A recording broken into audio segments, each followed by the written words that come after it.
Good morning, Stephen, Kelsey, and Laura.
Good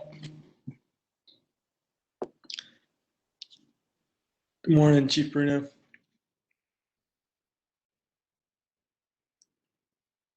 Afternoon, almost. Yeah, this is like we doing this again? No. Let's do this. Running it back. Didn't we get through a month? Yeah, right. You're the first one on. I got like a hard stop at 1 o'clock. I got to do Okay. a walk to the door, so I don't think we should be much longer than that, right? I don't think so. Okay. Yeah. Just so you know, we're live. The room is open. Good morning, DOC. You all there on the other side?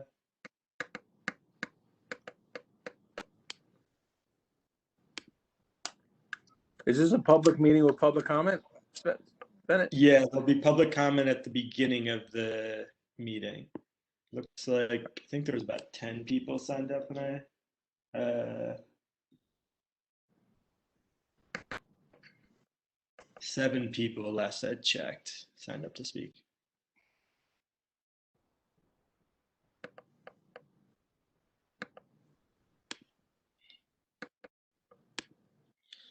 Turn my video off and try to help other folks get on real quick.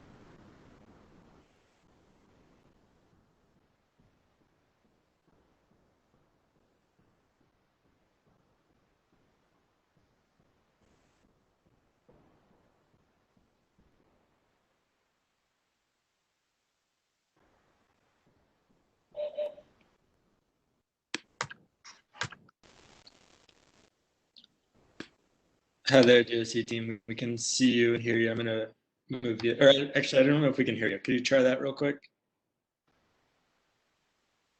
Hi, Bennett. Hey, good morning. Thanks, Brenda. I'm gonna move you back to attendee and we'll move you. No problem.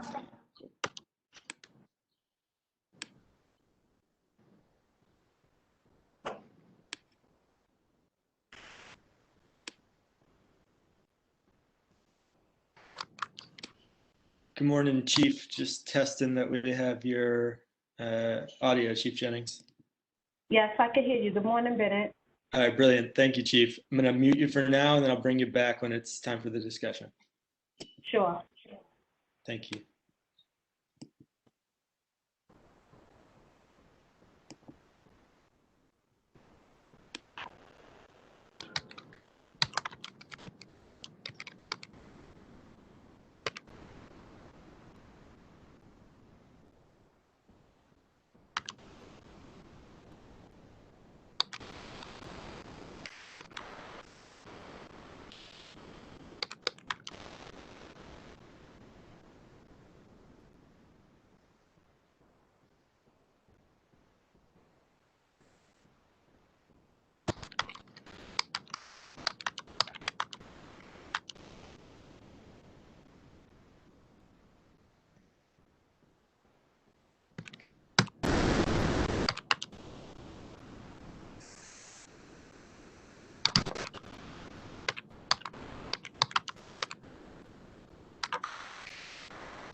Morning, Meg. Almost afternoon.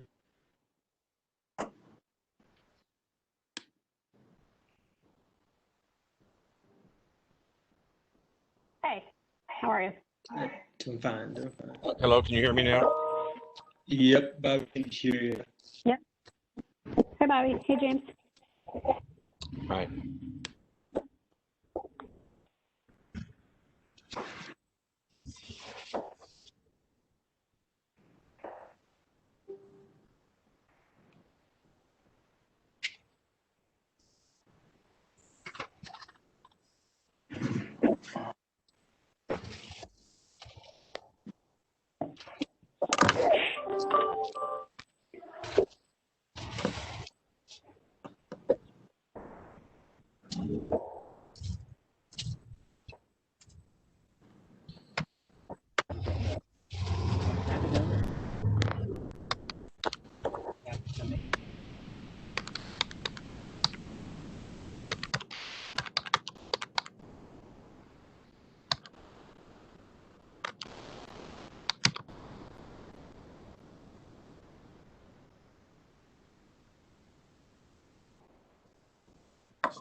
Good morning, Steve. You should be able to turn on your video now. If you press the start video, yeah, there you are. Can't hear you yet, but can see your beard. You hear me now? Hey, there we go. Good. All right. Not at half a load.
Felipe. Hey, Steve. I'm sorry. Hi, I said everyone. hi. I was doing other things. I didn't realize you both had joined.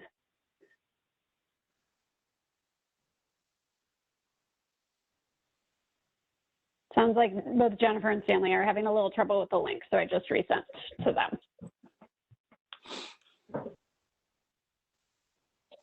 I just spoke with Jennifer. I think she's joining now.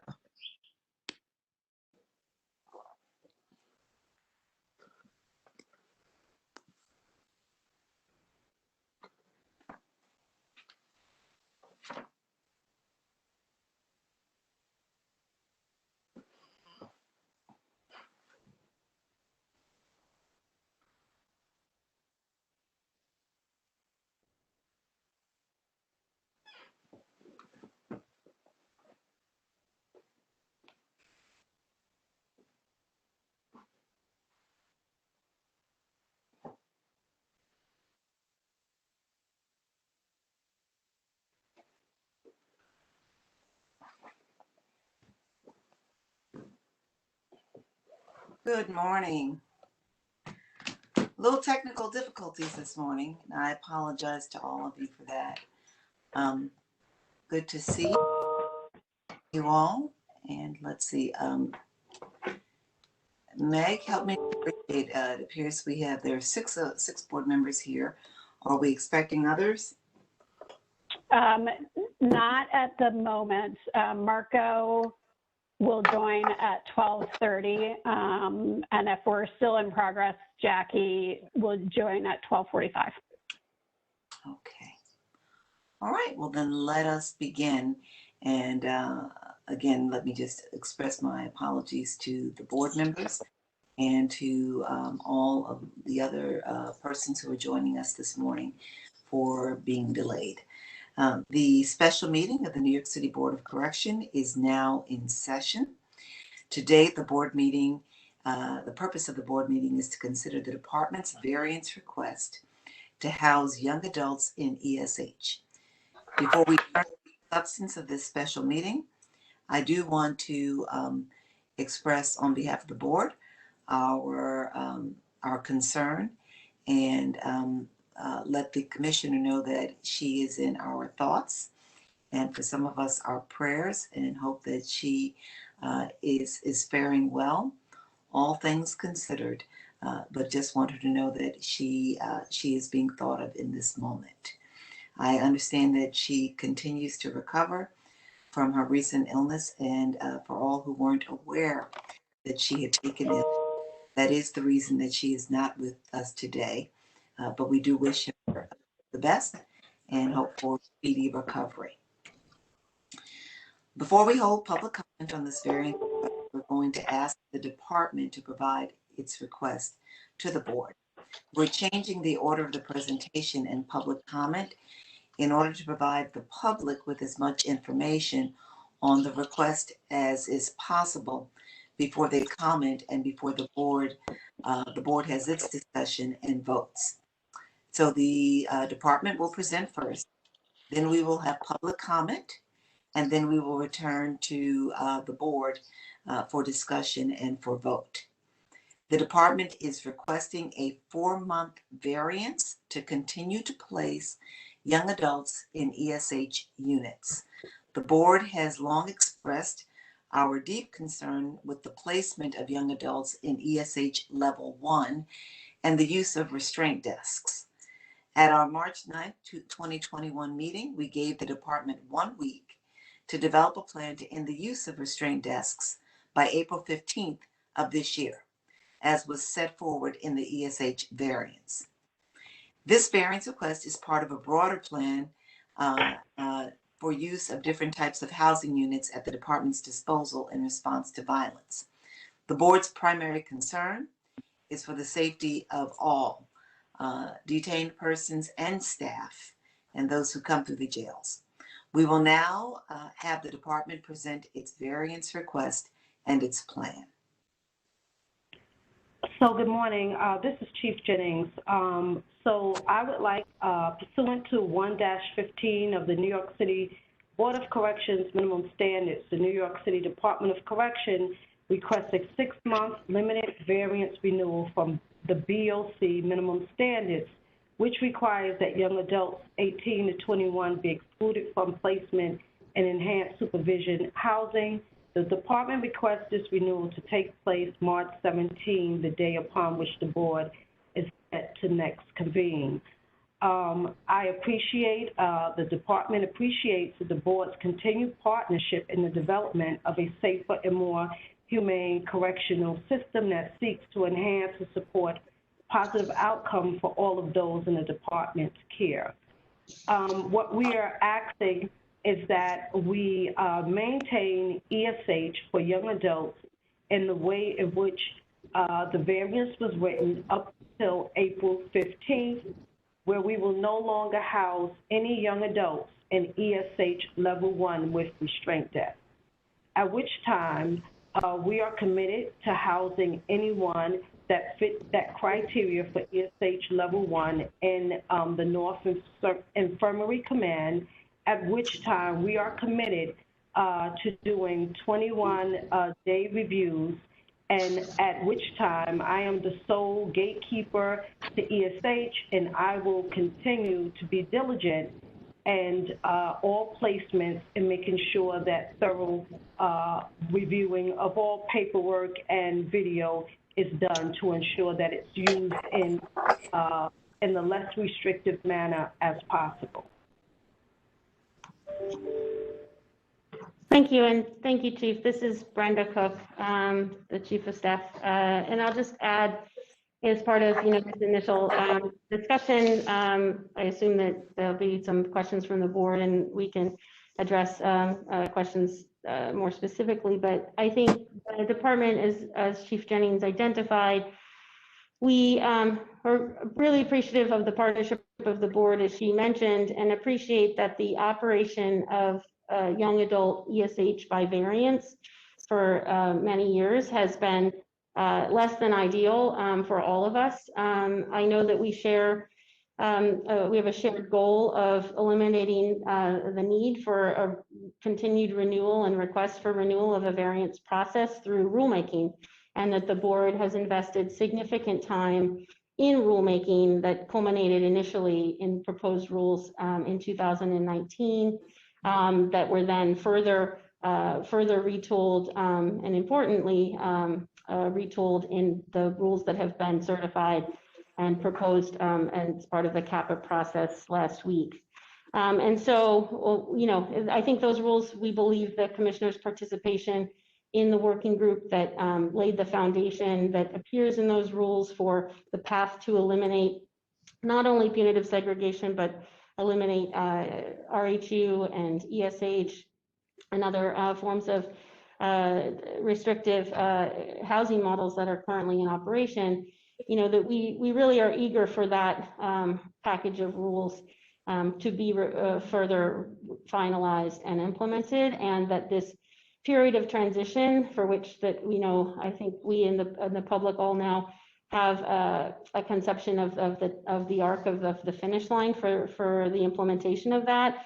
We need the support of the board to continue a transition of maintaining safety for those in our care and those who work at the Department of Correction, related to a small amount of the population that engages in significant violent events. And so ESH right now for young adults is that housing option. And as the chief mentioned, we had been moving steadily towards a plan to eliminate the use of those restraint desks with young adult ESH level 1, as per the board's condition imposed by the deadline of April 15th that was in place as a condition back in November of last year. And so part of that process has been some planning for additional housing space, including housing space for an expansion to allow for greater separation in smaller cohorts as appropriate in ESH level 2, because we anticipate that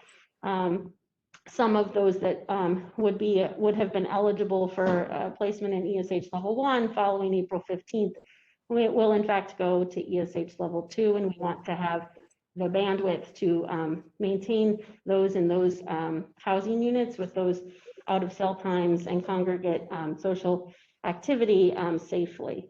The other option that is obviously available to the department and is presently available as well to the department is for those that are ineligible for whatever reason or not appropriate for separation or other security or health concerns.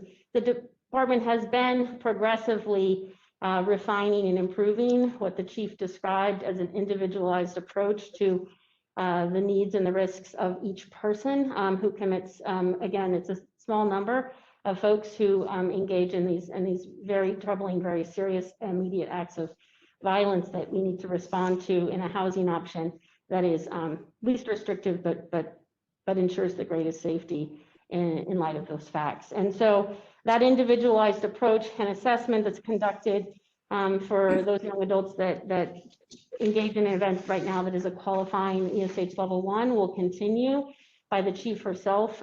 She reviews personally the video, the documentation, she understands the profile of individuals involved, the options for housing safely, who that person may or may not be able to be housed safely with, why there would be considerations for someone to be placed in ESH versus secure versus a commingled house or even a different young adult population house. And so that is the path that we have been on. It's the path we will continue to be on, and it's the path that we're committed to approaching to find the level of balance to support safety, but also address the risks and the needs of the behavior that and the individuals that are involved in these events. And so we appreciate that this is a variance request that, as I said, has been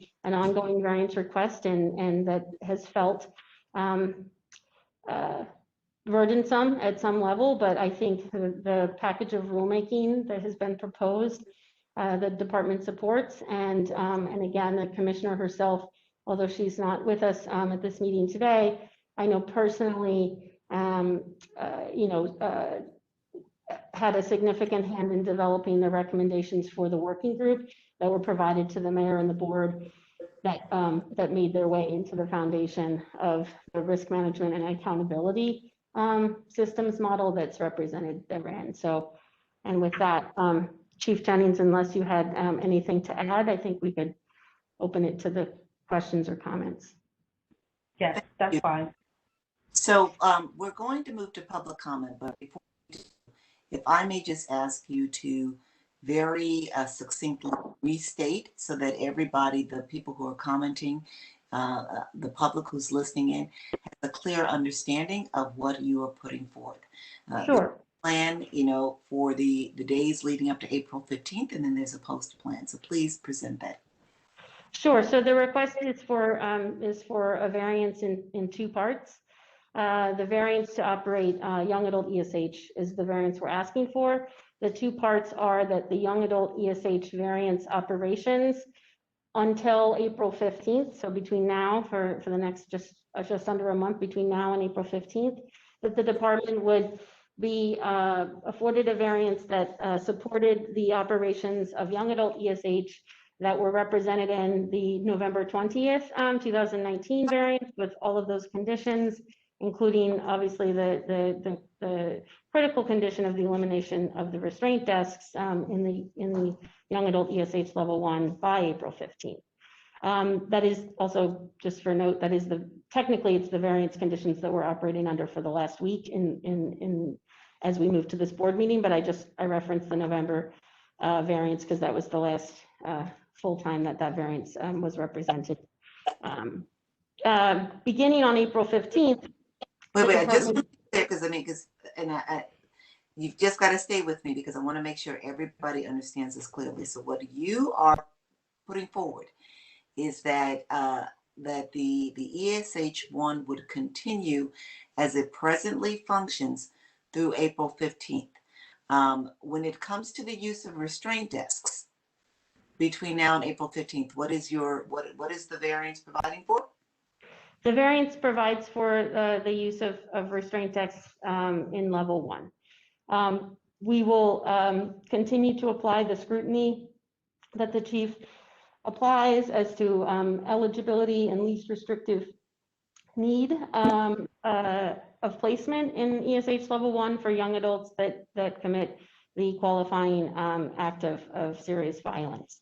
And so that is because it is a small number. Sometimes the number is none, but it is a housing option that the department needs to support the transition, which was underway and planned for compliance with the elimination of those desks in young adult ESH level 1 by April 15th.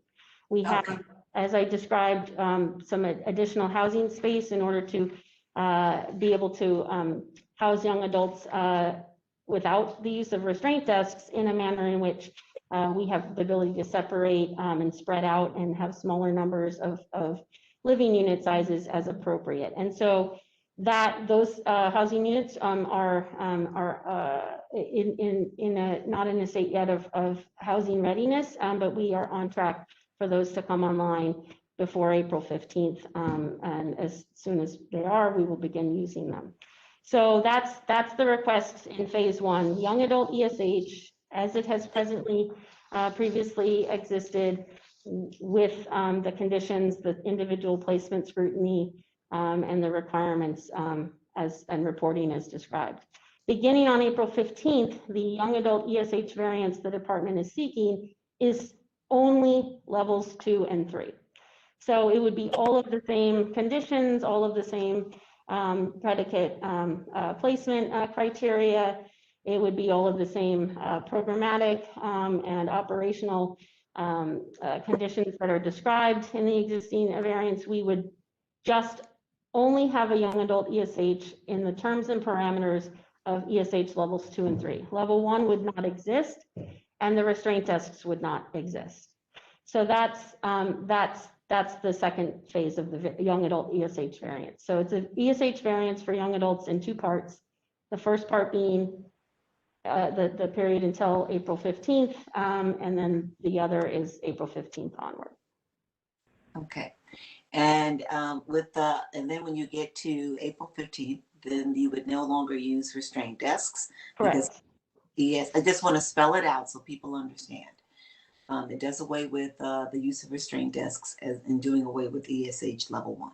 Correct. And those placements for individuals that following April 15th commit the serious acts of violence that at present would be ESH level 1, they will continue to receive the scrutiny of the chief of department with respect to the most appropriate, least restrictive, and safest housing option for them and people and staff and people in custody. That may be ESH level 2.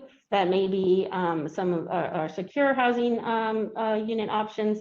That may be a different housing unit available to young adults, true or GP or commingled, including the chief identified a pure young adult housing unit that we would operate at the North Infirmary Command. And in recognition of the board's concerns with respect to the housing unit being at the North Infirmary Command for young adults, the department, for those young adults that were placed there for those serious acts of violence after April 15th, we would do the department has committed to doing 21-day multidisciplinary periodic reviews for transfer out of that housing unit back into either an ESH level 2 or a GP or some other young adult housing unit. We would do the same individual support plans and the programming support for those young adults that are placed over there. We would, because it's a general population unit, they would be afforded 14 hours out. So we wouldn't be looking for, we wouldn't be conducting restricted hours out of cell for those individuals. And we would continue to, again, use the least restrictive means. And so the frequency of the placements of young adults in that housing option would be according to the chief of department's individualized determination and be in the most judicious, limited fashion, absolutely necessary. Very good. Okay, let us move to public comment. So we're now going to hear public comment just on the department's variance request. Keeping in mind, this is a special meeting centered solely on the department's request, variance request. I've been given a list of speakers. Many of you know the drill now. Speakers have signed up. I'm going to call each person's name one at a time. When you hear your name, we ask that you raise you raise your hand using the hand icon below the participants list on your WebEx screen. If you don't see the participants list, click on the silhouette of a person on the menu at the bottom of your screen. Once you open the participants list, you should see the hand icon in order to raise your hand. When you raise your hand, we'll unmute you and you will be able to turn on your video. You can then begin to speak. You will have 3 minutes to speak before we have to move to the next speaker. We are under significant time constraints, so we are going to honor that today. If you are not done speaking in 3 minutes, we will have to move on. You should limit your comments, as I just said, to the requested variances, and we will also have a general public comment period at the end of the meeting. And remember that you can always submit your comments via writing via email to boc@boc.nyc.gov, boc@boc.nyc.gov, or mail them to 1 Center Street, room 2213, New York, New York, 10007. I will now call on our first speaker. The name I've been given is Jay And.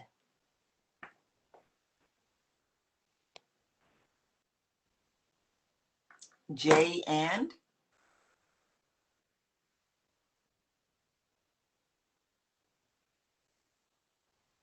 I see that person is with us, but is not responding.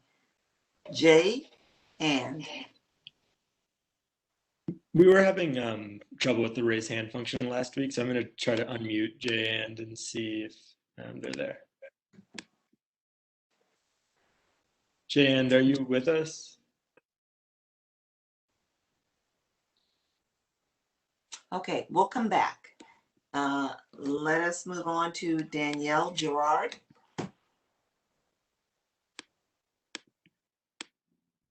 Danielle Gerard. I saw that person's name, but this person's name, but I no longer see. I moved Danielle to a panelist, so you should be able to. Okay. Okay. How about that? Yes, we can hear you. Okay, excellent.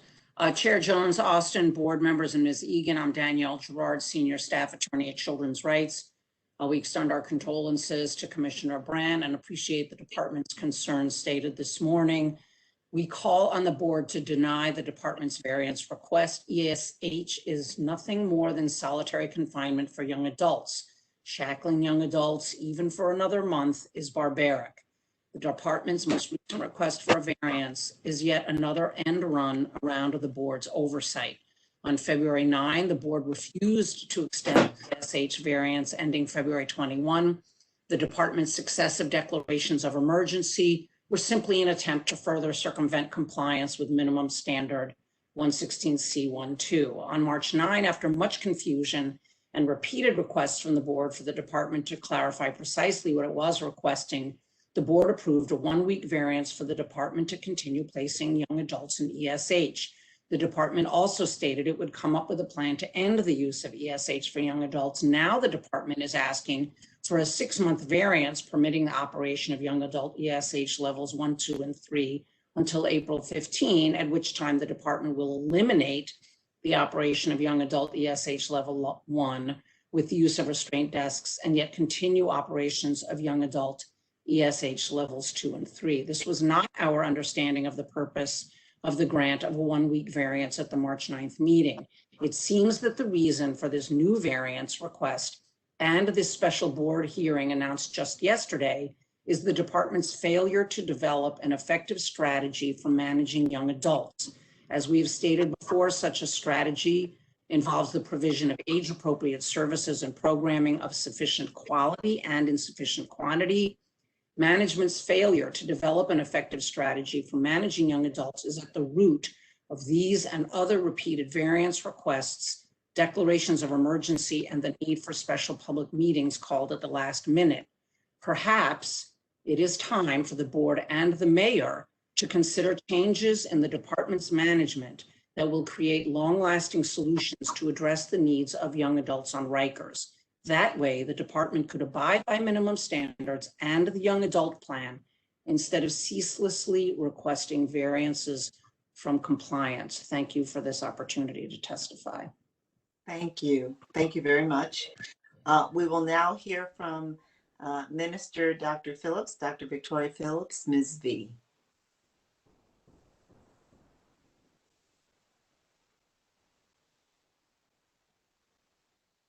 Ms. V.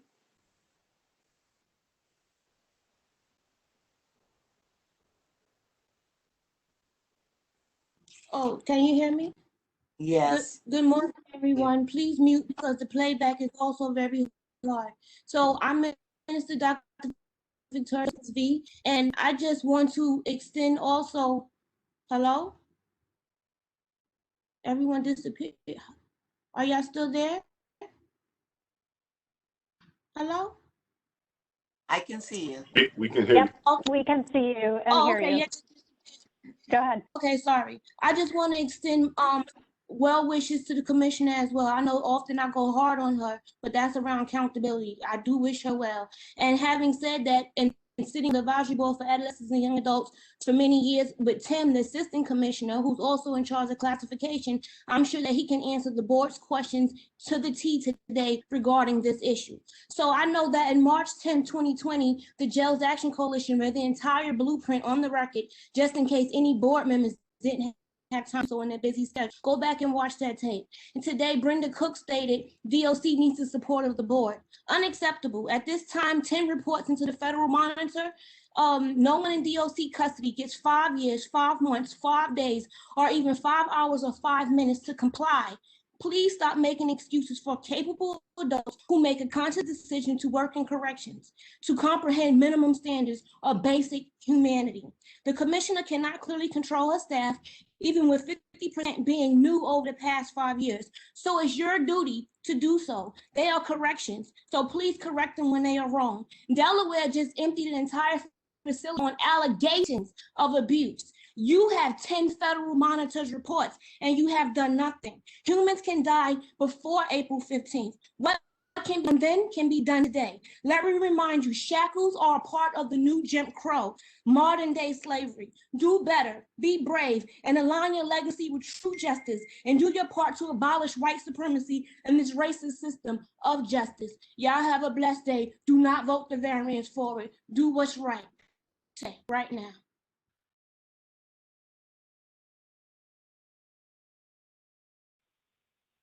Jennifer, you're still muted. I didn't want that feedback and I forgot. The next person to speak is Roger Montford. Montford, forgive me. Roger Montford.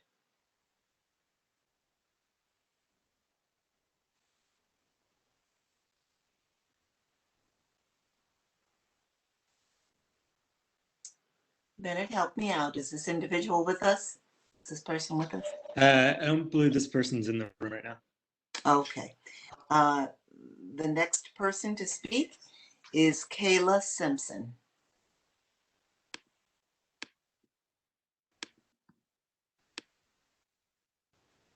Okay, I see her hand is raised and we should be ready to go. Hi, can you hear me? Yes, thank you. And we Oh, can, wonderful. You never know. You never know. Good afternoon. My name is Kayla Simpson. I'm an attorney for the Legal Aid Society's Prisoners' Rights Project. We're also very sorry to hear that Commissioner Brand was not well, and we join Chair Jones Austin in wishing her a speedy recovery, truly. But the variance We're all making comments today in an all too familiar posture. I think the public has very little information to provide accountability on decisions that have immense public policy implications. The variance request offered by the department yesterday is frankly alarming to us, and the board should not adopt this as a 6-month interim solution. We are, of course, glad to see steps away from the shackling of people to furniture, but to speak plainly, what is happening with the rest of it? The department's presentation said that NIC would be the primary site for level 1 ESH now, but the variance says that the chief can place people in areas including the ones listed, but not limited to them. And the individualized approach, as it was called by the department today, is completely without apparent structure or adequate due process protections. What does any of this mean? Where else will young adults be scattered? What will happen to them there? And when the department says young adult general population in NIC, do they mean the broader cages outside of cages that are perhaps intended for RMAS level 1? What do these places actually look like? Is there air conditioning in them in the other units as well? And what reason do we have to believe that these 21-day periodic reviews will be in any way meaningful and will not just serve as the languishing and restrictive housing that the board documented very well in its 2017 reports about ESH and young adult ESH? Individual support plans have not been sufficient saviors in the past, and they've too often been just an Orwellian name for a rubber stamp for isolation and restriction. Do we really believe that the paragraph on DOE education packets constitutes a strategy to ensure that these kids will finish high school? And what has DOE said about this? Will the Department of Correction use canines on these young adults, something that they're not allowed to do in ESH because of the BOC conditions? I just want to be plain about what this variance request is. It's the formal death of the young adult plan that was carefully crafted with this board's oversight. Young adults, especially those that the department says are having behavioral problems, are arguably one of the populations in DOC for which it is most critical to have a structured, thoughtful, cohesive approach. This variance is the exact opposite, regardless of how many times the word thoughtful is used in it. And though this isn't the place to discuss in detail the proposed rule, we struggle to see how that rule is the solution on the horizon to answer these difficult questions about how we treat young adults in custody. And one final note. One of the reasons that we're able to have such a thoughtful discussion about ESH in the context of restrictive housing and this variance is because of the board's extremely thorough and detailed reporting about those units, for which we are truly grateful. We do not have that same level of information about NIC and whatever other units are intended to be used under this variance, under the RMAS and the proposed rule. We need that information for this discussion about the rule, about young adults, and where we go from here to be meaningful. So please, in the board's capacity, if you could just give us the details so that we can understand what we're creating this for. Thank you very much. Thank you. Let's hear from Rich Palmer.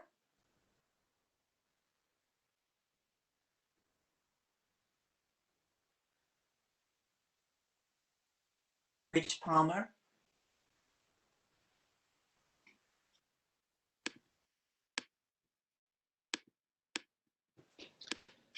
I'm here. Rich Palmer, I've just unmuted. I think Okay, I'm I'm gonna here. make you a panelist now. Okay, good morning. We can hear you. Okay, good morning. I cannot see you, so please begin. Okay, I have my video on now.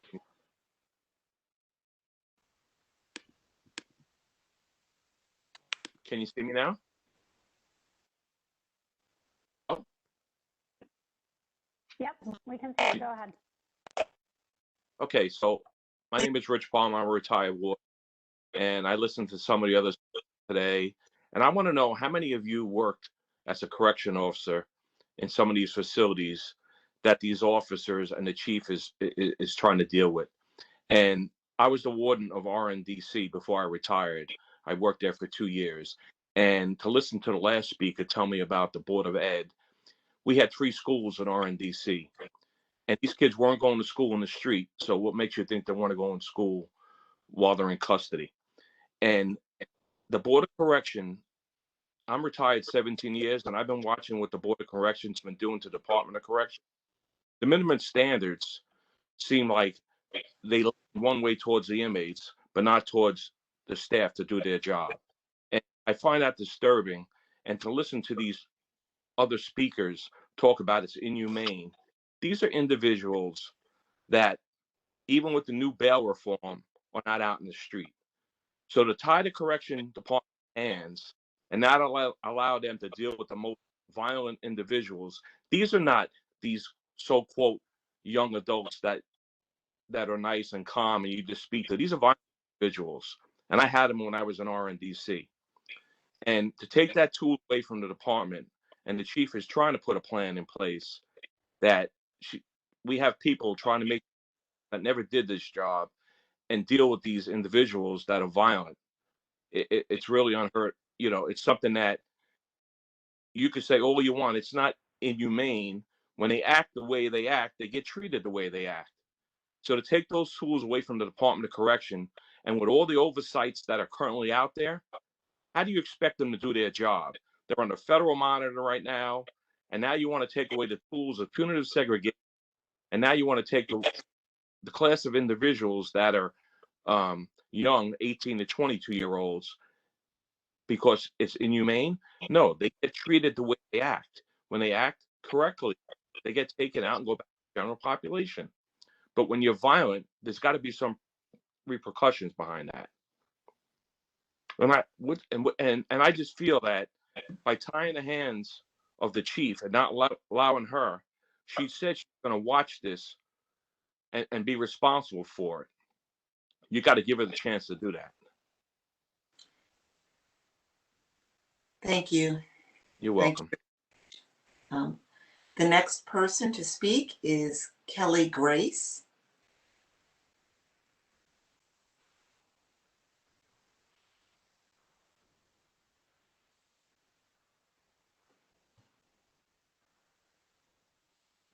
Kelly Grace.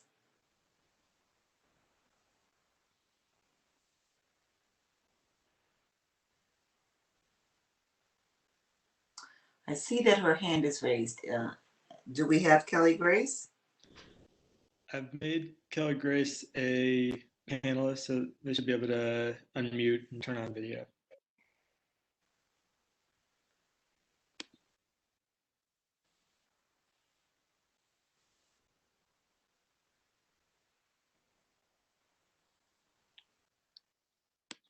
Hi, I'm sorry.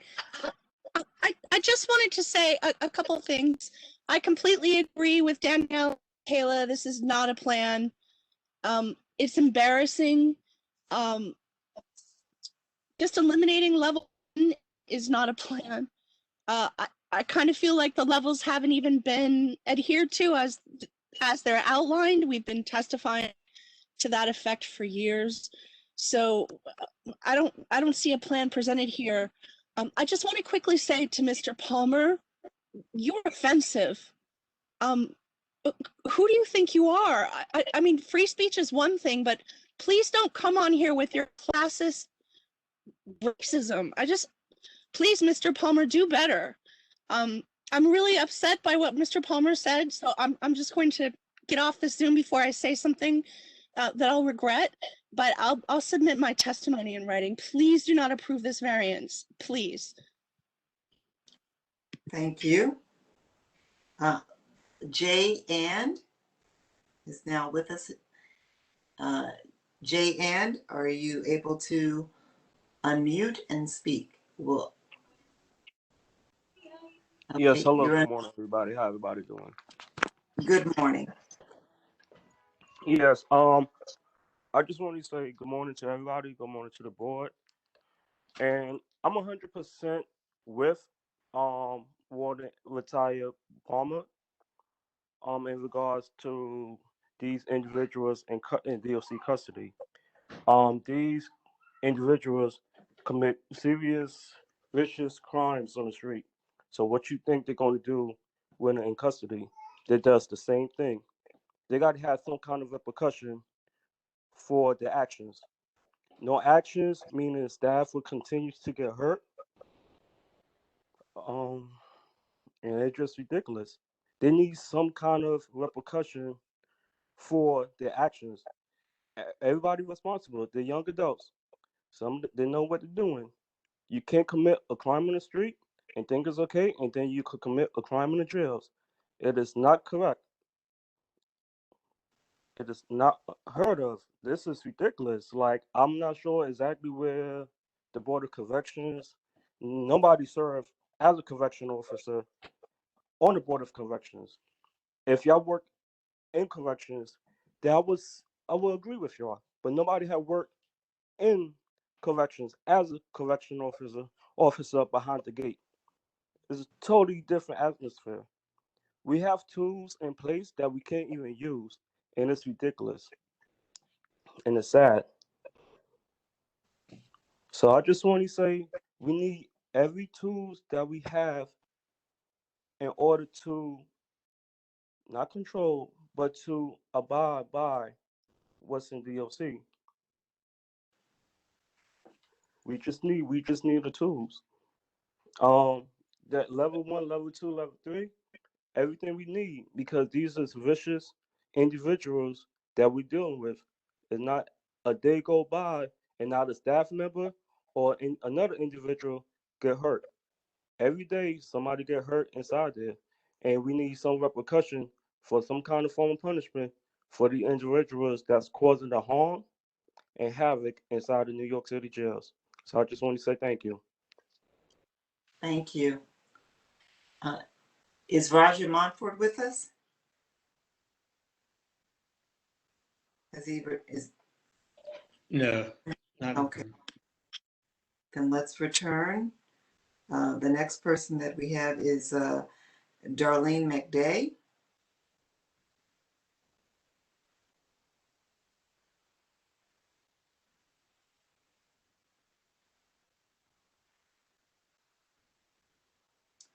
Darlene McDay. Yes. Hello. Good morning. Good afternoon. Good afternoon. Thank you. I just want to say, I mean, I spoke last week and last month regarding this variance, and I'm still saying no. The fact that the DOC is asking for this variance again, it's been repeated over and over again. They've had a long time to come up with something different, something that works, and they failed to do that. They have shown time and time again that they're not interested in treating people like human beings. And I understand that some people may be violent, but there's also people, and I understand that they have to deal with that.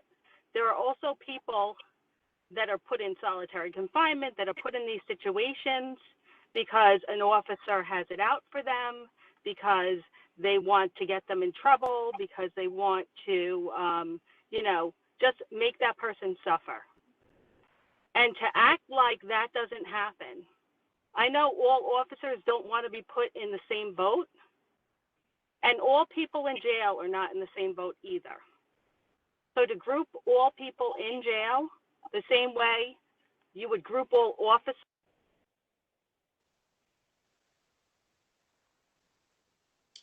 Is she still with us?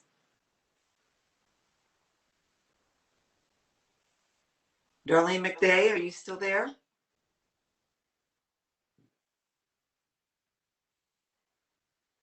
Okay, right. When we lost her, she had 90 seconds remaining. So if she returns, then we'll try to give them back to her. Let us move on to hear from Francis Aquino.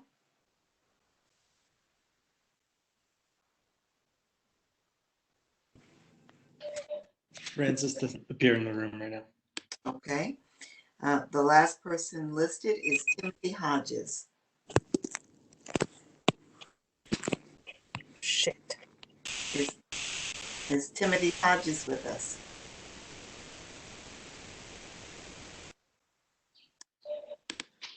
I'm gonna unmute Timothy Hodges and see if they're there.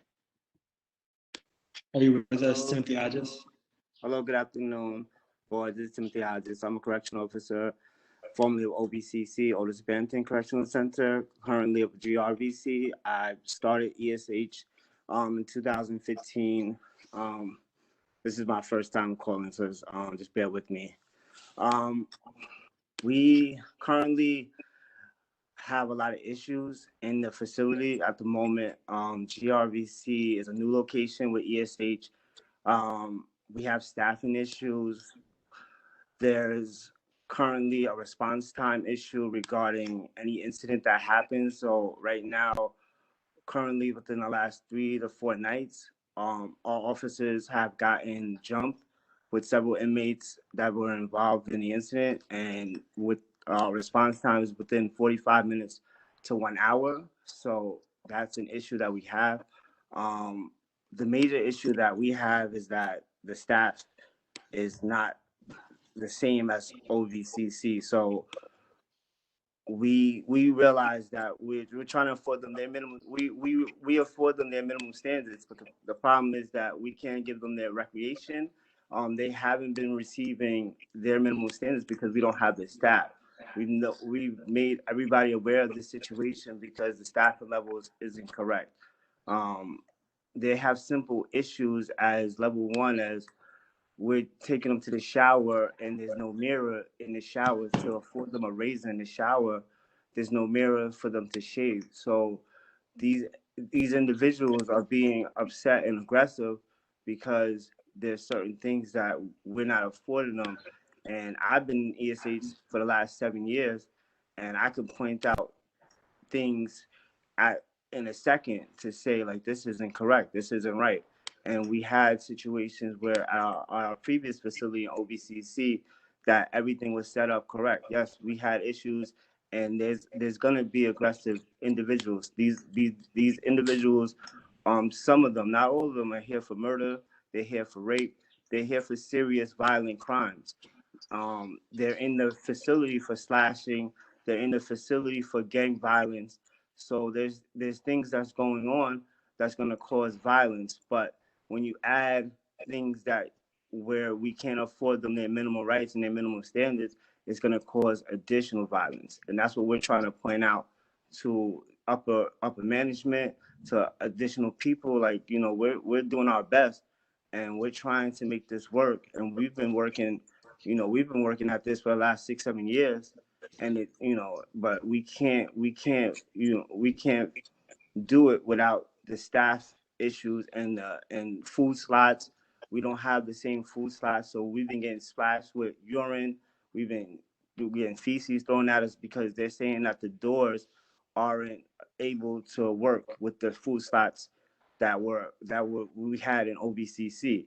So there's all these issues compound and cause a problem to the new facility in GRVC, and it's a smaller environment. So we can't search these individuals because we don't have a 3-point area.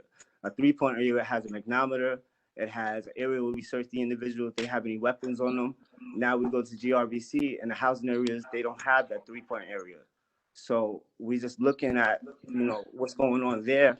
And we've been there for the last 3 weeks to say, this doesn't make sense. Why are we going to another facility that doesn't have the same setup and the same things that, you know, would make us safe and make the inmates safe? Because it's not just the officers that are going to be safe. It's the individuals that's going to be safe as well, to get searched properly, to make sure they don't get cut, as well as the staff doesn't get cut. Okay. So I have to end now because your time has expired and I've gone a little over. But I thank you for your public comment. Okay. Thank you very much, Mr. Hodges. You're welcome. Have a good day. Good day. It appears that Darlene McDay has not returned. So that ends the public comment on the variance. And now we return to, as a board, discuss the variance and then move towards the vote. Now, to begin the discussion, I am asking a board member to move to vote on the requested variance. So moved. I need a board member to second the motion. Second. Okay, Steve and Felipe. The floor is now open for debate, discussion, and also for conditions. Yeah, I'd like to. Can I speak? Please. I'm this process has been as bad as many of the speakers have described. The interested parties did not receive the commissioner's variance request until 10 o'clock last night. The meeting was not scheduled till 12 o'clock yesterday afternoon. I talked to people this morning who did not know what we were going to be voting on. And I want to speak very specifically about the condition process here. It is extremely disturbing to me. It's inappropriate. It does not take the board's responsibility seriously, and we should not be voting on these conditions. We should be voting, which are the law department's conditions, the Department of Corrections conditions. The conditions should be the Board of Corrections conditions. There are a whole series of conditions that we developed to provide safety for the young adults who are going to be moved out of ESH1 into NIC stage units. And they were going to be continue to have all of our conditions, which you just have to go back historically. When ESH was created for young adults, it was created because the department for 6 months refused to allow young adults out of punitive segregation, and eventually the board allowed people to come into ESH, young adults, and then they shackled them, and they didn't ask us for that, and we told them not to shackle them, and they ignored that as well. And particularly week after week, every 3 months, every 6 months, we would review, and we've referenced already some of the board reports on that, and find terrible conditions. And we developed conditions to try to protect these young adults. Initially, people never left young YA ESH1.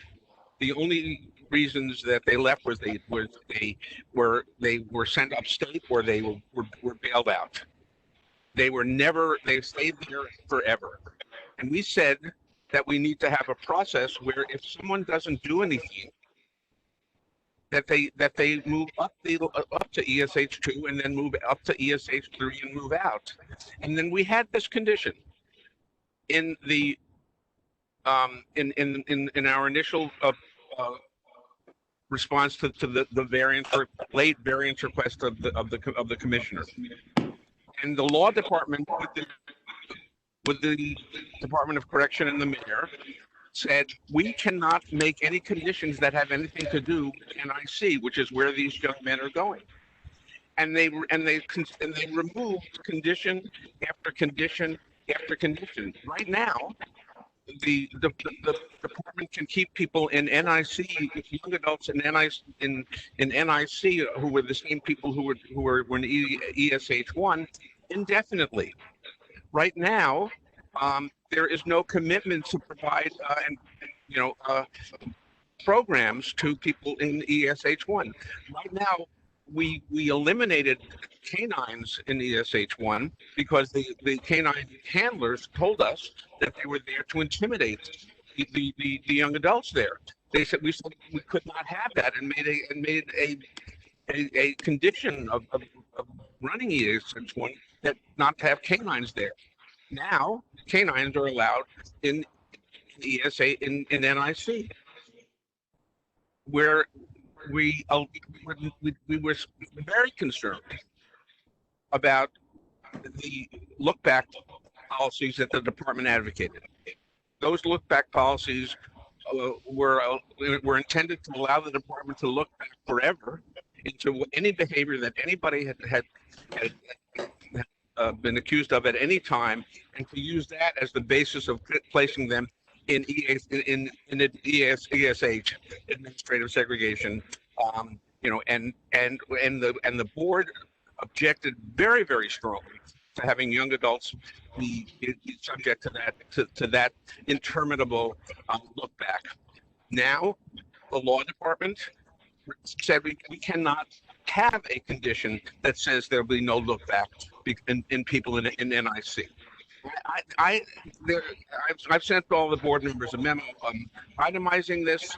I cannot imagine voting on the law department conditions rather than on our conditions. We have the outside counsel,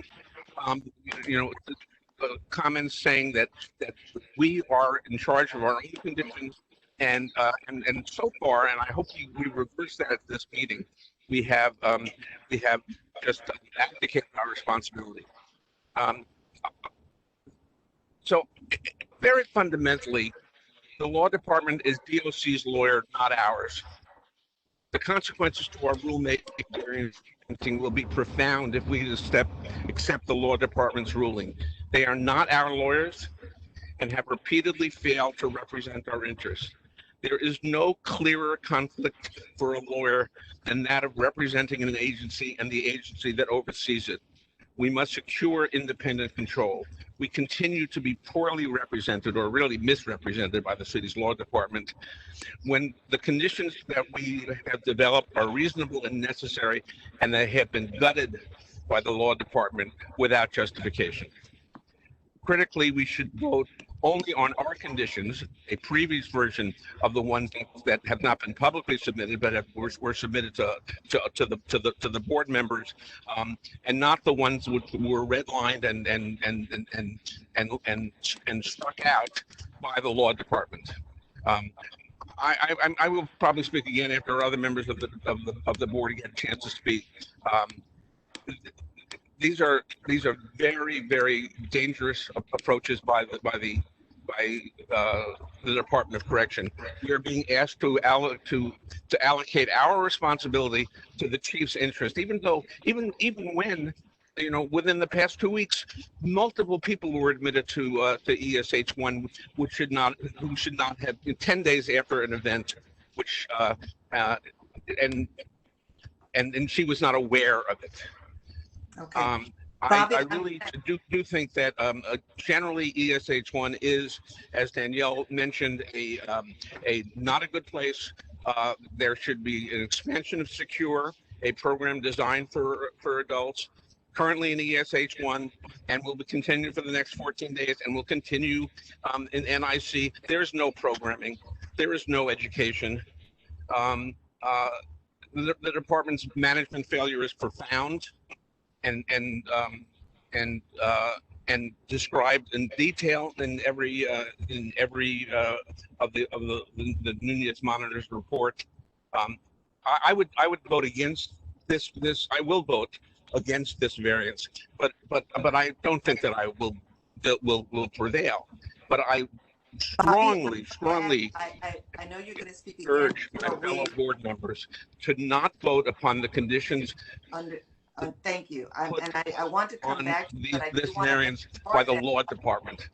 Bobby, Do not vote on the conditions put on this variance by the Department of Correction. Vote on the conditions that we developed.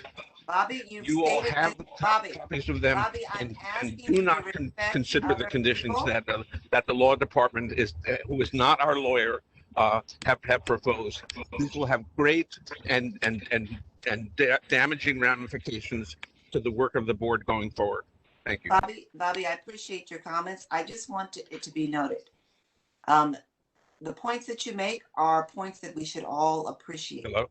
What I am asking, though, is that given that this is a special meeting and it is, it has to be time limited, I'm asking people to be as concise as they can with their remarks, and appreciate that once you've made them, your fellow board members have heard them. And so in the interest of really allowing everybody to have time to speak, I'm asking you all that you be as concise as you possibly can, to be fair to others. Felipe? Yeah, thank you, Jennifer. To be clear, my understanding is that we're voting to end the use of enhanced supervision housing by April 15, meaning that the practice of shackling young adults will end and desist. My understanding is that now the Department of Correction is proposing to have other spaces where they can manage disruptive young adults. And please, Department of Corrections, clarify if I got it wrong. You're planning to use NIC, you're planning to use through, you're planning to commingle within RNDC only. You're planning to use enhanced supervision housing level 2 and level 3. And you're proposing now to use NIC for the population that used to be served within enhanced supervision housing 1. Is that correct? Yes, Felipe, the identification of those housing areas you described that is accurate, and the flagging of NIC as a potential housing option is just that. It's potential. It's not determined. The individual assessment of who the individual is that's committed an act of serious violence and the nature of that act and to whom it was against and where and what exclusions, that'll all be taken into account. The housing unit if in fact we house them at NIC and expression of commitment to be responsive to the dialogue that we've had with the board, including the dialogue over the last week. We have said in the event that the determination is made, which is not a predetermination, but in the event it is made that a young adult who commits that act of violence that would have been a level 1 housing assignment, if it's determined that the best place for them would be a housing unit at NIC, that we would commit to doing 21-day reviews aligned with the nature of the reviews that are conducted presently in order to move those people out and along. But the programming support would continue with those individual support plans and the commitment to the needs and risks and services that our programs team supports. That we would have 14 hours of lockout because it's not a restricted in hours lockout unit. And I do want to clarify, because I think it's an important thing that has been misstated with respect to the use of canines. There are no canines stationed in housing units anywhere in the department, anywhere. It's been referenced that that's some special accommodation that we agreed to as a condition in ESH. That's not true. Anywhere. We do not station canines in housing units anywhere. Canines conduct searches. Canines are available for patrols, but there are no canine stations in any housing unit, including a housing unit at NIC. And Brenda's trying to be focused on the issue of elimination of enhanced supervision housing level 1 and the potential option of NIC. Why the proposal of 21 days instead of 7 days like it used to be at enhanced supervision housing? Because the proposal of 21 days aligns with the periodic reviews that are in the enhanced supervision housing units that remain. The period of time of 7 days aligned with ESH level 1 when someone was restrained to a desk, and in recognition of the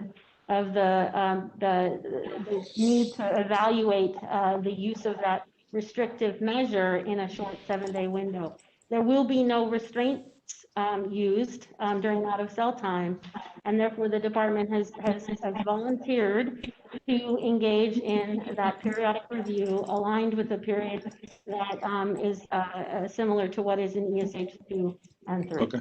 I mean, my concern with 21 days is that as I've learned from your practice of having the multidisciplinary meetings that you guys conduct, is actually an opportunity to kind of remind people how they're progressing, or they're not, and we want to limit the amount of time anyone spends on NIC.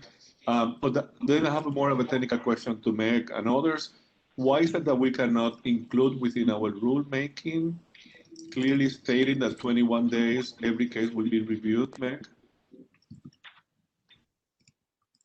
So the 21-day review is actually in the ESH variance for levels 2 and 3.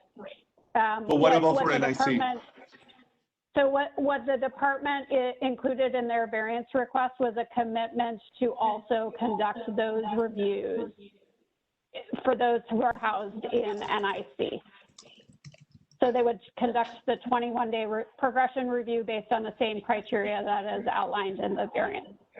And maybe because I'm one of the few non-attorneys at the board, but why is it that if we had conditions in the previous rules that clearly stated that young people would be reviewed when they were within enhanced supervision housing, why can we not include that when they move into NIC? So the guidance that we received from the law department was that this variance is a variance that governs ESH housing. Trying to regulating NIC housing would need to be in a different variance. And so the department agreed in writing to continue this practice in NIC housing. I mean, I have to admit that based on the conversation that I had with the department for the last few months, based on the conversation with Ms. Torres and the programming team, having a consistent review of where young people are at is essential, particularly looking at the individualized plan. And it feels that if we know it's so important, it's actually something that I know the department believes is so important. Why cannot it be included in the rule?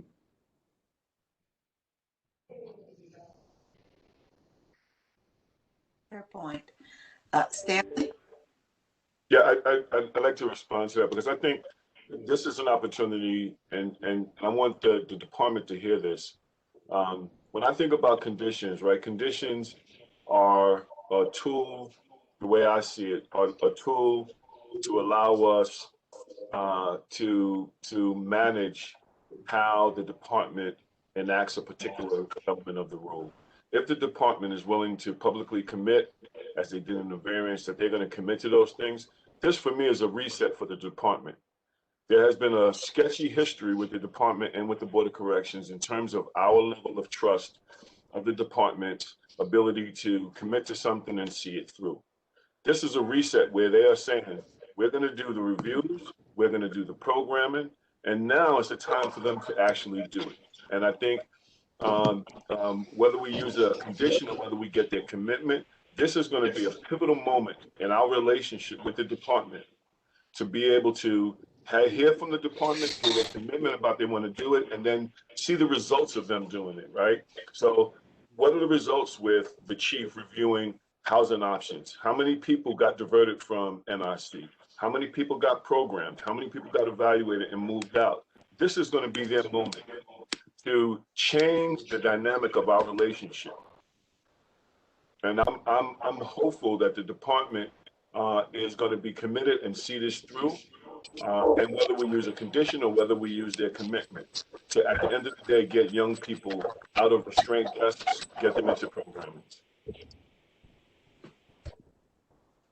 Let me hear from Dr. Safer and then Felipe. Put me on the list. Okay. What Stanley just said very perfectly is where I stand. And I know we're trying to move towards a certain timeline, but I think what Stanley said is what we have to use as a guide pathway over this next period of time.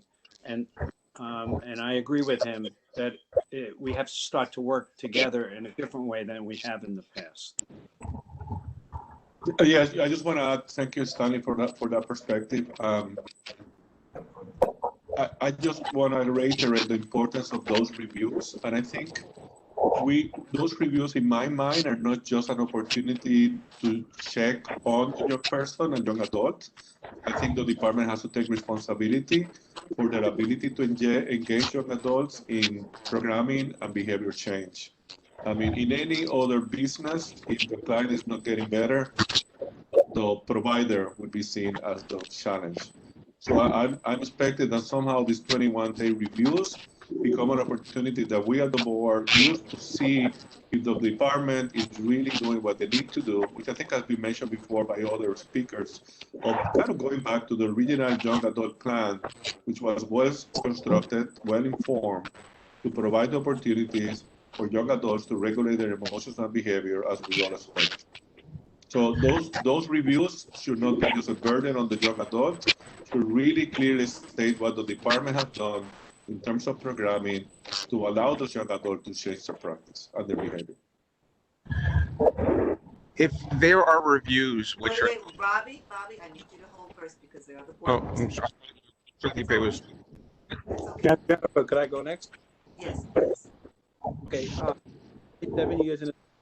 Went up through the ranks. Hold tight. I'm going to ask Bobby if you would mute your phone, and I'm going to do the same because we're having some feedback so we can hear James, and if there are others who can do the same.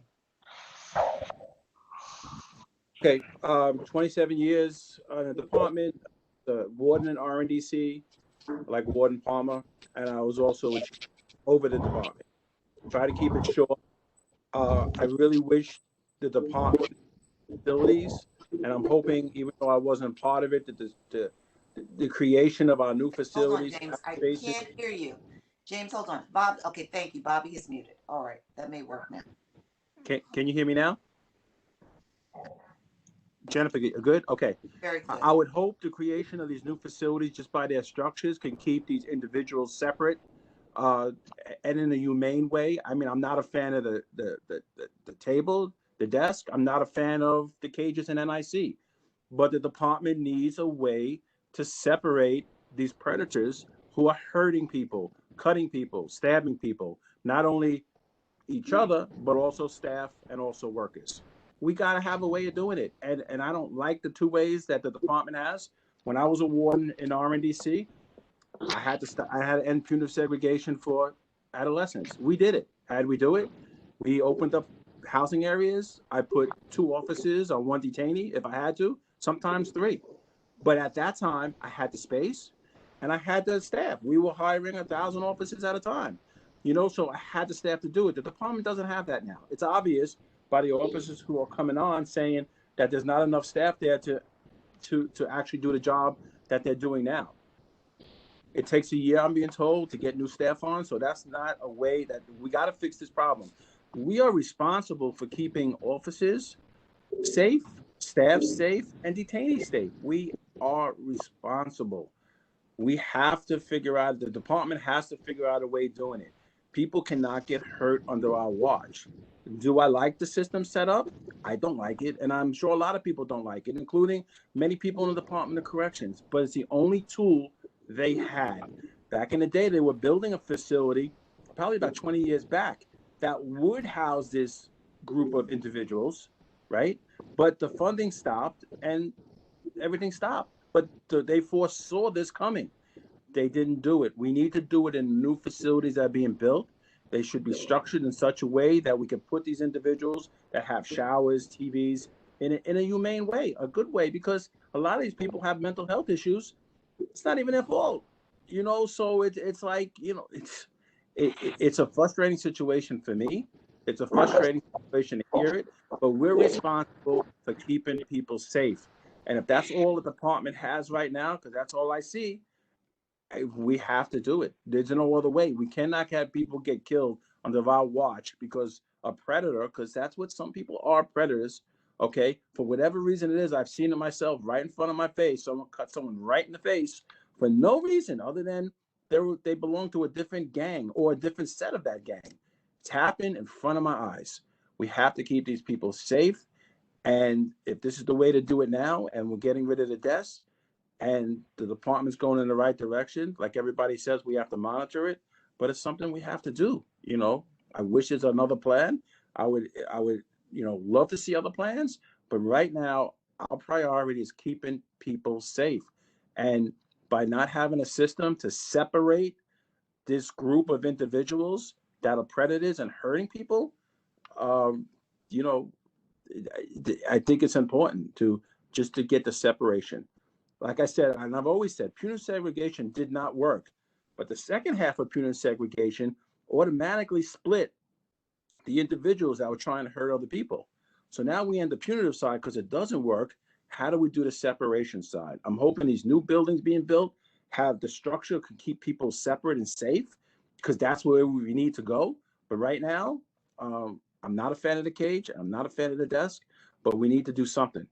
And other than if they don't have the tools, other tools for the staffing and the space, then we have to go with what we have.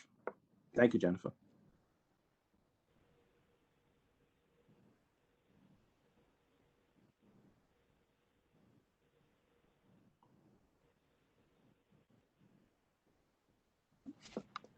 That's all for me. Hello? Jennifer, you're still muted if you're trying to talk. Speaking to you, Bobby, with my mute. Forgive me. Please begin. Can I? Yes. Yes. Thank you. I don't think that a hope or a prayer, I mean, I value the work that Stanley has done to try to bring the board and the department along this difficult path. But without the board's conditions around ESH, people would never have left there. And we are now sort of making a pretend notion that the ESH is not being recreated in NIC, and therefore the people do never have to be released, or just at the discretion of the chief, and not through and not be related to a progression, a required progression of time spent there. And I agree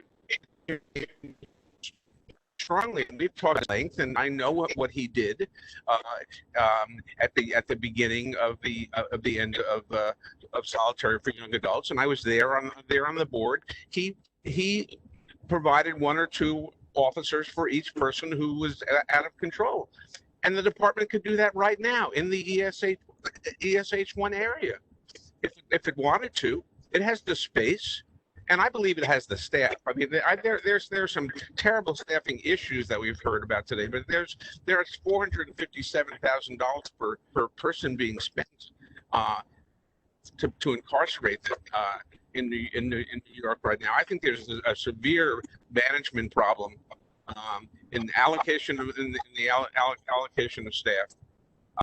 And Meg, I really disagree with your assessment, and I don't know who else's assessment was, that there's no relationship between moving people from ESH1 to NIC, particularly for the same issues that were allowed them to be in ESH1.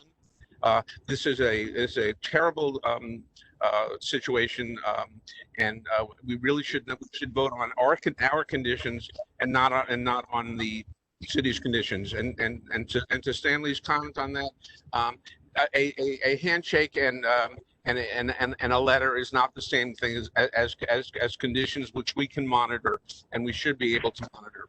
And I do hope the board will make sure that it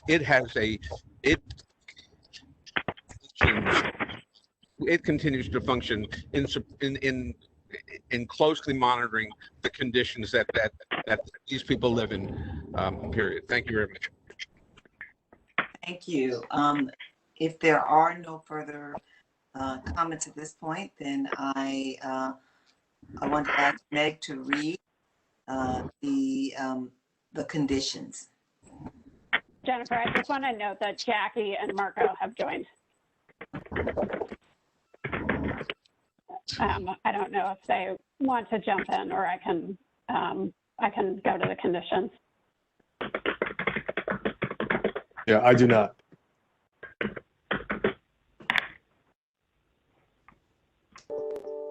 Not hearing from Jackie, I think, unless.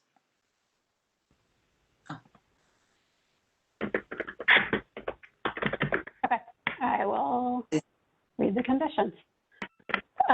So the department is requesting a 6-month variance The conditions are as follows. Condition 1, the department may operate multiple levels of YAESH, with level 1 being the most restrictive. There shall not be a separate unit for assessment purposes. Condition 2, a young adult can be placed in ESH level 1, young adult ESH level 1, only if the person has recently participated in an actual or attempted slashing or stabbing or engaged in activity that caused serious injury to an officer, another person in custody, or any other person, and provided that the use of a restraint is the least restrictive option necessary for the safety of others. Condition 3, restraints, including restraint desks, shall not be used except to control an incarcerated person who presents an immediate risk of self-injury or injury to others, to prevent serious property damage, or when necessary as a security precaution during transfer or transport. When restraints are necessary, the department shall use the least restrictive forms of restraints that are appropriate and should use them only as long as the need exists. Condition 4, DOC shall discontinue the non-individualized use of restraints, including restraint desks and ESH level 1, no later than April 15th of 2021. Condition 5, each request for approval of placement of a young adult in young adult ESH must be in writing and specify the reasons why a less restrictive housing setting is not a safe option. If the placement is prior to April 15th, 2021, and is to include the use of a restraint desk, the request for approval must include why young adult ESH without restraint desks is not a safe option. The chief of department or designee must also specify her reasons for approving or disapproving the request for a young adult ESH placement. If the placement is to include the use of a restraint desk, the chief or her designee must separately approve or disapprove this use and specify her reasons for approving or disapproving the use of a restraint desk.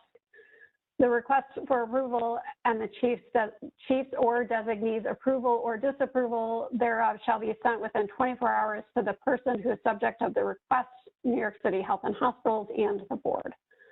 Condition 6, any young adult placed in ESH housing shall receive an individualized behavior support plan and age-appropriate programming. Condition 7, the department shall evaluate each incarcerated young adult housed in ESH level 1 every 7 days to determine if the young adult should progress out of level 1 to a less restrictive level or unit pursuant to the criteria set forth in condition number 10 below. The deputy warden responsible for ESH or designee will conduct the evaluation and the determination shall specify the reasons and specific facts relied on for such determination.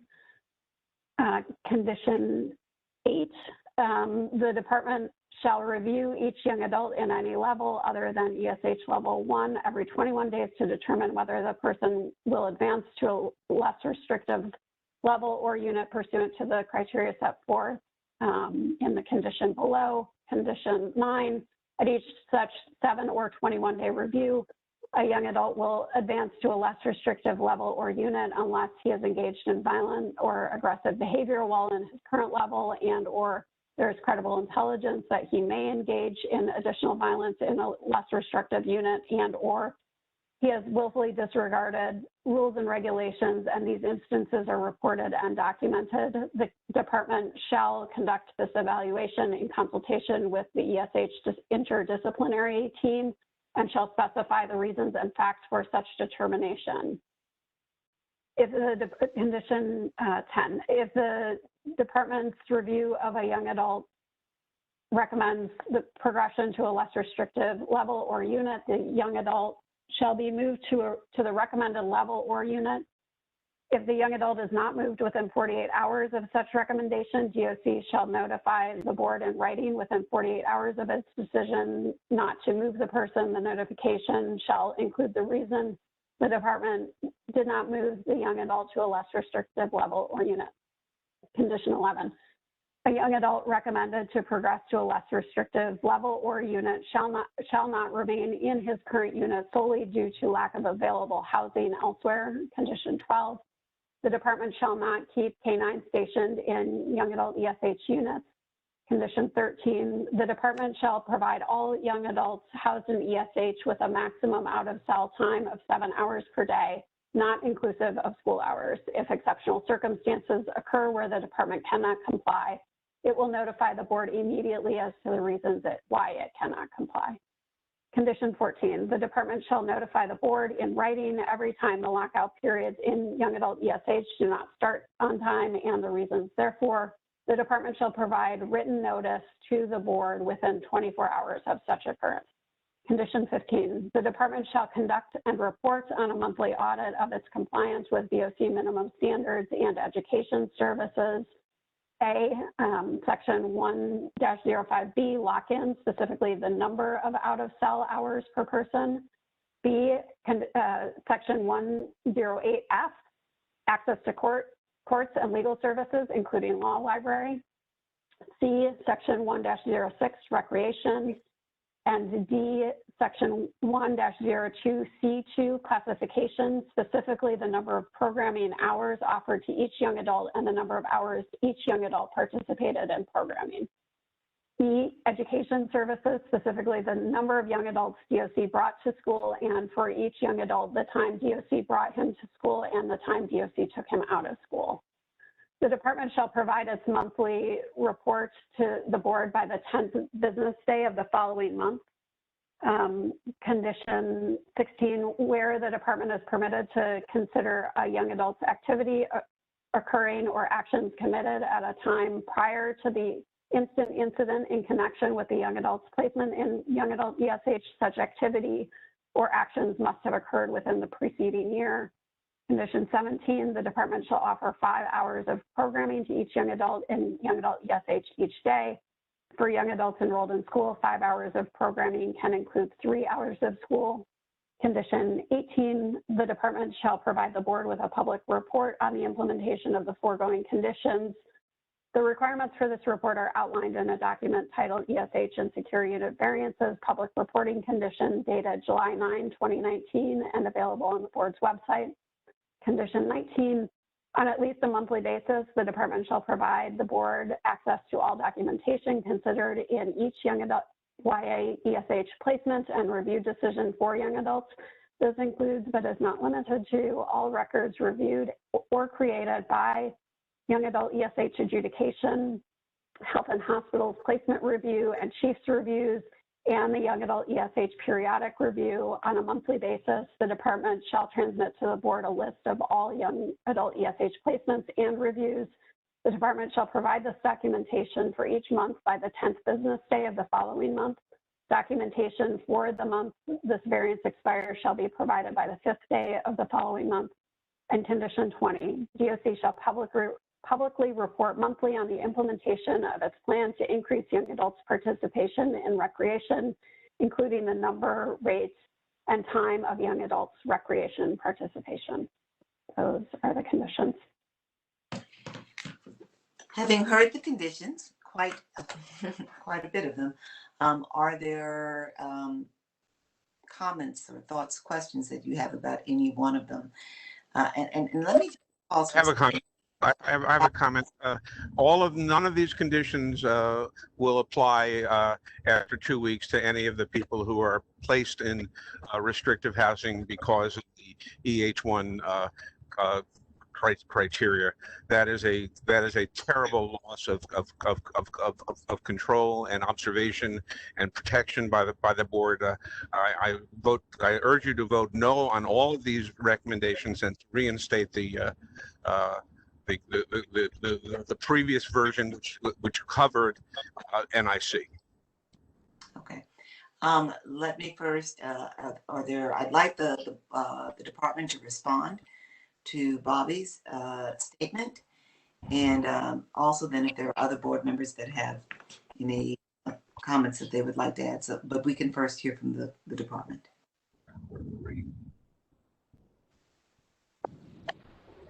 Thank you, Jennifer. With respect to a response to Bobby's statement, with respect to the law department's advice, I think we let the law departments advise on the matters of law stand for themselves, but again, in recognition of the fact that it was not lawful to include matters of content in the young adult ESH variance conditions, the department has made in writing in the variance request and here out loud at this meeting a commitment to the scope of additional steps that we would take to ensure both the scrutiny and the limited use, if at all, of housing at NIC following April 15th for individuals who meet the criteria of a serious event that would have previously placed them in level 1 ESH young adult. We also have committed publicly in writing and at this meeting to do periodic reviews. We take seriously and appreciate the partnership and experience in particular of Felipe Franco. I know he works continuously with our programming division, and so the idea that the frequency of that engagement and the meaningfulness of that support that is represented in a periodic review is not needed to be and will not be necessary to limit to 21 days in a matter of practice, but as a matter of formality, we will conduct those reviews for advancement formally every 21 days. We'll support those young adults with young adult appropriate programming and the like. So that's the department's response in sum to the stated concerns of Dr. Cohen. Thank you. Are there other comments from the board? Stanley? A comment on condition 17, just a question of clarification. It had, I think it said something about a look back. That will not apply to people who are eligible for ESH level 1, right? It's only the immediate offense where someone was injured. I just want to get that clarified.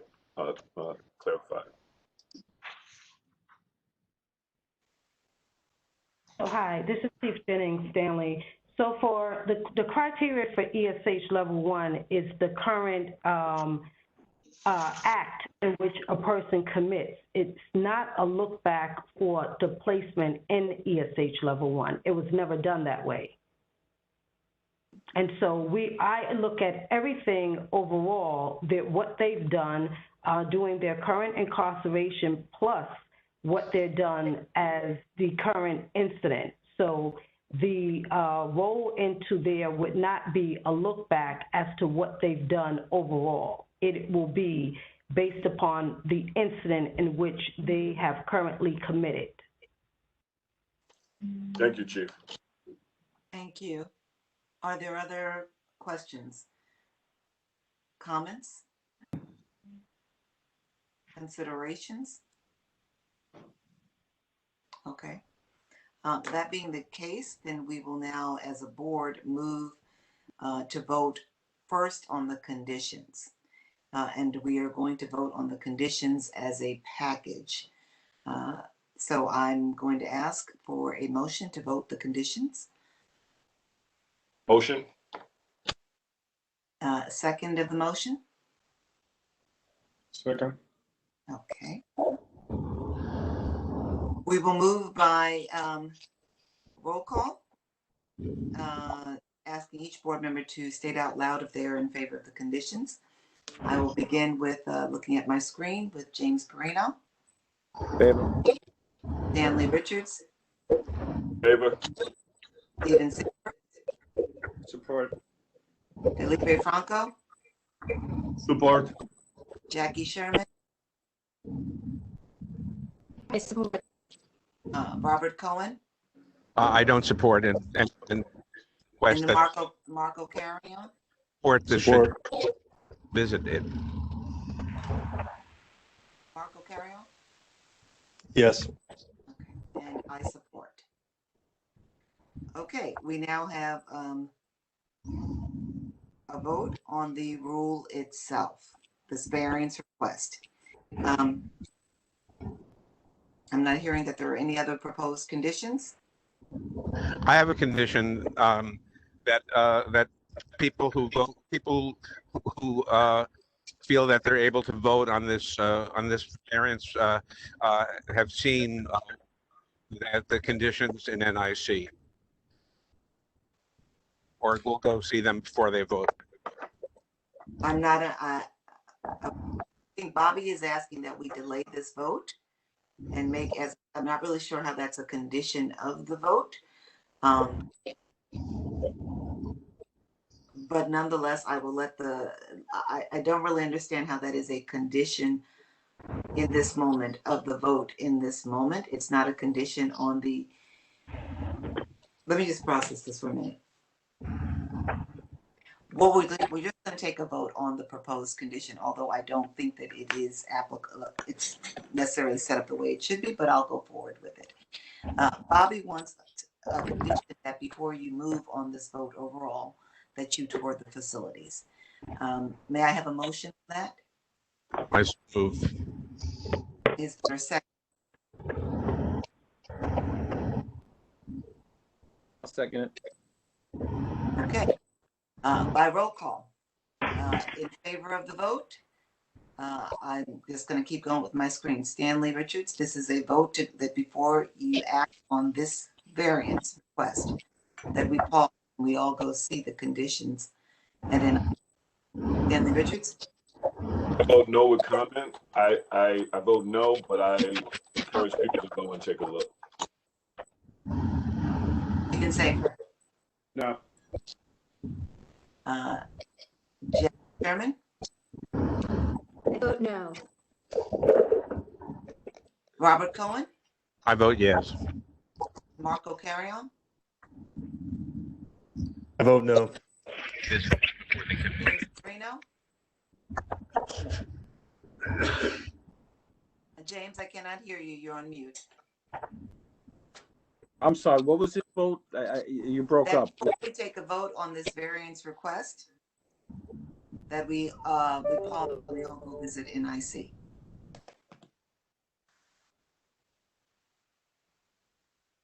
I think we should, I know what it looks like, so I'm going to say yes. I think everybody should know what it looks like. I'm going to say yes. Okay. So I am going to vote no, not because I don't believe we should see the facilities, but in the interest of time and moving forward, and I want to get to April 15th with the ending of the reuse of restraint desks, and appreciating that in this COVID moment, it is not to just show up. I'm going to say no. I think that gives us a vote of 5-2, which means that the condition proposed does not carry.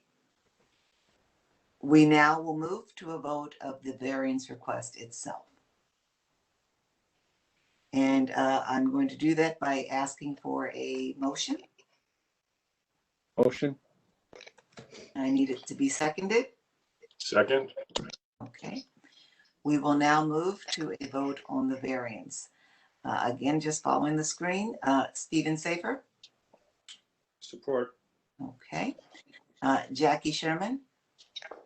I support the variance. Bobby Cohen.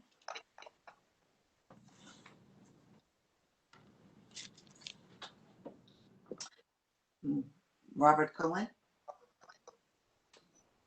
Bobby, I think you're muted. Yeah, I will come back to. I do not support the variance. We should close down all of ESH. Thank you. Marco, carry on. Support.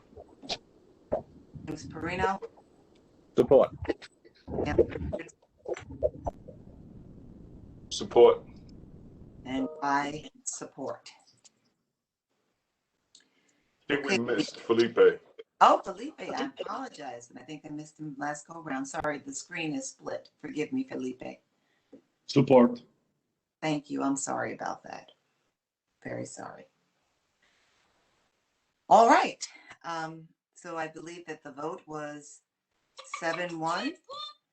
And so the variance has been adopted.